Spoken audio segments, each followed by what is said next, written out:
Israel का ईरानी दारुल-हुकूमत Tehran पर फिर बमबारी। किरमान शाह में 5 ईरानी कोबरा हेलीकॉप्टर्स तबाह कर दिए गए, जिनमें से अब तक 1100 अहदाफ को निशाना बनाने का दावा। ईरान की फजाई दिफाई यूनिट ने 28 इसराइली ड्रोन्स मार गिराए। जदीद हर्मेस ड्रोन्स की कीमत $10 मिलियन है। इसराइली फौज का ईरान से 400 मिसाइल दागे जाने का इतराफ। ईरानी हमलों में 24 इसराइली हलाक, 1000 से जायद जख्मी।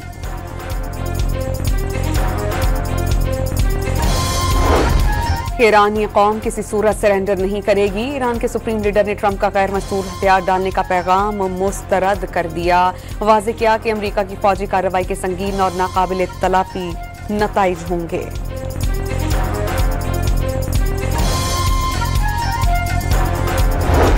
फील्ड मार्शल आसिम मुनीर की व्हाइट हाउस में अमेरिकी सदर डोनाल्ड ट्रंप और काबीना से आज रात 10 बजे मुलाकात होगी। Donald Trump field marshal Asim Munir के एजाज में जोहराना देंगे।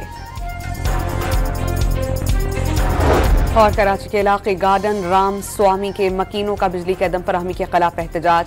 खवातीन और बच्चे मुजाहरे में शामिल।